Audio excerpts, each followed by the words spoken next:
Hello guys, me Barista Van, coffee owner and barista ng Coffee Vibe Coffee Shop. Gusto mo din ba mag-coffee shop? Ito yung mga brand quality na gatas, affordable at madali lang mahanap sa market. Disclaimer lang guys, lahat ng sasabihin or opinion ko sa video na to is based on experience ko sa nagamit ko ng mga gatas from nag-work pa ako as a barista sa mga coffee shop, then as a coffee owner.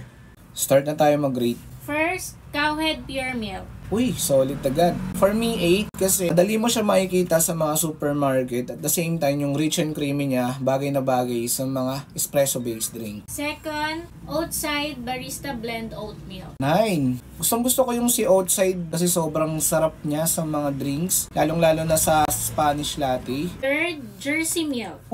9. Jersey Milk, affordable siya and quality rin siya na milk and madalas siyang ginagamit sa mga pop-up ko. Then madali lang siyang hanapin sa market and affordable yung price niya. Kung mag-start ka pa lang, try mo to. Fourth, Mlecovita. 9. Richness, creaminess, sobrang solid. For everyday use and smoothie, okay siya.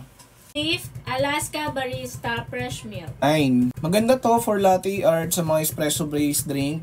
Isa din to sa mga nangunguna ngayon ng mga brand na pinapakilala dito sa Pilipinas. Try nyo rin siya. Number 6, Jollico Fresh Milk or Barista Milk. 9. For me, siya yung the best milk kasi siya yung unang ginamit ko yung nag-open yung coffee shop namin. Affordable din yung price niya at madali lang siya mahanap sa market. Creamy, then crafted siya for latte art.